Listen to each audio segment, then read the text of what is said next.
ទោះបីជាទ្រព្យរបស់ខ្លួនបាត់បង់ស្ទើរតែអស់ទៅហើយប៉ុន្តែអនាថបណ្ឌិកៈក៏នៅតែឲ្យទានដដែល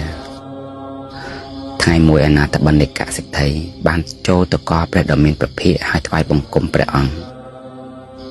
ព្រះសាស្តាសួរទៅអនាថបណ្ឌិកៈថាមនាលកហបតីតើទានអ្នកនៅតែឲ្យដែរឬអនាថបណ្ឌិកៈបានទូលថាបបិទ្ធព្រះអង្គដ៏ចម្រើនទានខ្ញុំព្រះអង្គនៅតែឲ្យដែរបបិទ្ធព្រះអង្គដ៏ចម្រើនតែទាននោះ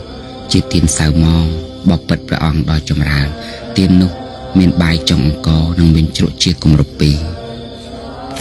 ជាទានមិនប្រសើរឡើយ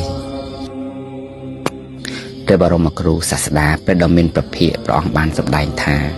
មនាលកហបតីកាលពីព្រេងនាយមានព្រាហ្មណ៍ម្នាក់ឈ្មោះថាវេលាមព្រាននោះបានឲ្យទានបានបរិច្ចាគទានបានធ្វើនៅទានធ្វើនៅភិក្ខមាសចំនួន 84000 ដែលដាក់ពេញទៅដោយប្រាក់បានធ្វើភិក្ខប្រាក់ដែលដាក់ពេញ